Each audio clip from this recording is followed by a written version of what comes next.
Yo, what's up mga kaibigan? Nali na tayo magkwentuhan. So naganap na nga kanina ang first game ng ating Gilas Pilipinas kontra sa Bahrain sa Asian Games. First five natin ay si Chris Newsome, Scotty Thompson, Justin Brownlee, Calvin Oftana at Jumar Fajardo. Mainit ang shooting ng Bahrain to start the game habang hirap naman tayo na makatawid sa half court.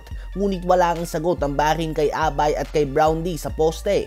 Sa second quarter naman ay tuloy lang nga ang solid impact off the bench si CJ Perez. Pinagsabay na din ni Coach Tim Cone si Brownlee at Kwame. At nangalabaw nga si Kwame mga kaibigan sa pinta kaya naman natambakan na natin ang Bahrain. 51-33 ang score sa halftime sa pangunan ni Brownlee.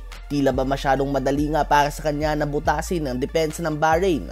Sa second half ay tuloy-tuloy pa rin nga ang dominant performance ng Gilas at ni Justin Brownlee. Third quarter pa lang ay meron na siyang 20 points and 10 rebounds. Lumobo na din sa mahigit 25 puntos o 25 points sa lamang natin at tuluyan nang hindi nakabawi ang Bahrain at nakuha ng Gilas Pilipinas ang kanilang unang panalo sa 2023 Asian Games in a very dominant fashion. Ngayon ay tumungo naman tayo sa NBA. Dismayado ang ilang fans ng Golden State Warriors matapos sa kumuha ng panibagong player mula sa free agency. At yan nga ay si Rodney McGruder. 10-year veteran na ito. Kung tawagin nga ng iba ay journeyman dahil labas-pasok nga siya sa liga. Minsan ay nasa G League ito at minsan naman ay nasa ibang kontinente naglalaro. Siya ay kinuha ng Golden State Warriors upang makipaglaban para sa roster spot sa darating na training camp. Si McGruder ay may height na 6'4" at mga kaibigan, shooting guard ito. Guard nga na naman ang kinuha ng Warriors. Andyan na nga si Stephen Curry, Chris Paul, Corey Joseph, Lester Quinones, Klay Thompson, Gary Payton II, Brandon Podziemski at Moses Moody kung guard nga ang lalaruin itong posisyon. Yan na nga ang lalim ng guard rotation ng Warriors at tinagdagan pa nila ito ni Rodney McGruder. Kumuha pa nga sila ng guard instead na kunin si Dwight Howard o kaya naman si Dwayne Dedmon na isang big man.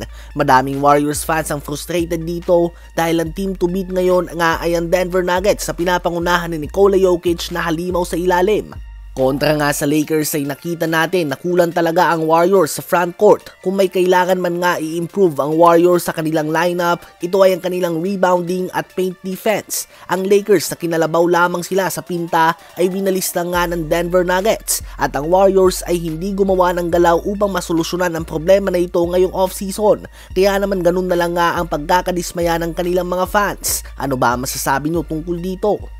Isama na din natin sa update na ito na ang Miami Heat ay inoffer na sa Blazers si Tyler Hero at 2 first round picks kapalit si Damian Lillard. Ngunit sa ngayon ay wala pang ang aksyon na ginagawa ang Blazers. Patuloy lamang silang nakikipag-usap sa ibang mga teams including ang Toronto Raptors na malakas sumano ang tsansa na manalo sa bidding para kay Lillard. Ngunit isa lang nga ang problema. Sa lahat ng teams na gustong makuha si Damian Lillard, ito nga ang pinakaayaw niyang mapuntahan for several reasons including ang weather, taxes at exchange value ng Canadian dollars sa US dollars. Ano ba masasabi nyo tungkol dito?